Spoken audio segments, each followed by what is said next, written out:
Hello friends, మీరంతా బాగున్నారా? నేను ఎగ్దమ్ మస్తుగున్నా.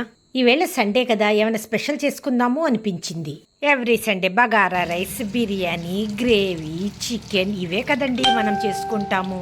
ఈవేళ థోడాసా హట్కే అన్నట్టుగా హలీం చేసుకుందాము అనిపించింది. అంతే, ప్రిపరేషన్ స్టార్ట్ చేసేసాము. హలీం చేసుకోవటం కొద్దిగా కష్టమే, కాకపోతే టేస్ట్ అయితే సూపర్గా ఉంటుందండి. బజార్లో తిన్నదానికన్నా మనం చేసుకొని తింటే చాలా బాగుంటుంది. మేమైతే ఇంచుమించుగా 1/2 kg కన్నా ఎక్కువగానే చికెన్ తీసుకున్నాము.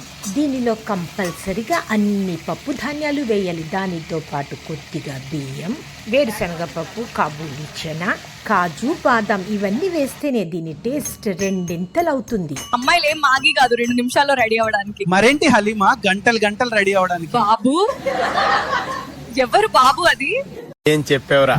వీరు చెప్పింది నిజమేనండి. హలీం చేయటానికి చాలా సమయం పడుతుంది, ఇంచుమించుగా గంటకు పైనే. మన రుచికరంగా ఏమైనా తినాలి అనిపించినప్పుడు టైం గురించి మనం అస్సలు చూసుకోకూడదు కదా. ఆ వెరైటీ ఉడకాలి, మనం గబగబా తినేయాలి, అంతే మన కాన్సెప్ట్. ముందుగా పప్పు ధాన్యాలన్నీ శుభ్రంగా కడిగి 2-3 గంటలు నానబెట్టుకోండి. హలీం కుక్కర్లోనే వండండి, ఎందుకంటే అది త్వరగా ఉడికిపోతుంది, మనం త్వరగా తినేయచ్చు.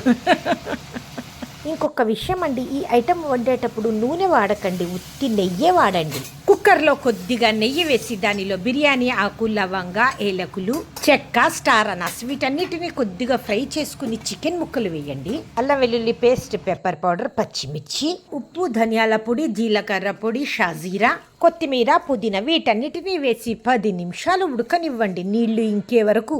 ఇప్పుడు కొద్దిగా నీళ్లు వేసి 2 విజిల్స్ వచ్చే వరకు ఉడికించుకోండి. చికెన్ ఉడికే వరకు నెయ్యిలో జీడిపప్పు, ఉల్లి ముక్కలను గోల్డెన్ బ్రౌన్ వచ్చే వరకు వేయించుకోండి. ఇప్పుడు ఉడికిన చికెన్లో నానబెట్టిన పప్పు దినుసులు వేసి 3 విజిల్స్ వచ్చే వరకు వండండి. ఉడికిన చికెన్ని పప్పు గుత్తితో బాగా మెదపండి, దానిలోని దుమ్ములన్నీ తీసివేయాలి. మీరు అనుకోవచ్చు బోన్లెస్ చికెన్ తీసుకుంటే మంచిది కదని. కాదండి, ఆ లెగ్ పీస్లు తీసుకుంటేనే దాని టేస్ట్ పెరుగుతుంది. పప్పు గుత్తితో మెదిపేటప్పుడు దారాలాగా రావాలండి, అప్పుడే పర్ఫెక్ట్గా హలీం కుదిరినట్టు. ఇప్పుడు దీనిలో మసాలా పొడి, వేయించిన ఉల్లి ముక్కలు, కొత్తిమీర, పుదీనా అన్నీ వేసి ఇంకా మెదపండి. అదేంటండి, వండటానికే ఇంత సమయం పడితే ఎప్పుడు తింటాము అని ఆశ్చర్యపోతున్నారు కదా. కాదండి, మ్యాగీ లాగా జస్ట్ 2 minutesలో అయిపోతుంది. ఇప్పుడు దండిగా ఎంత నెయ్యి కావాలో అంత నెయ్యి వేసుకొని 1 నిమిషం ఉడకనివ్వండి. నెయ్యిలో కొద్దిగా కారం వేసి పోపు పెట్టండి, సర్వ్ చేసుకొని మజాగా తినండి. Have a nice day. Friends, మా వీడియోస్ మీకు నచ్చినట్లయితే, ఇంకా చూడాలి అని ఆసక్తిగా ఉంటే please like, share and subscribe to Sharif గారి అమ్మాయి.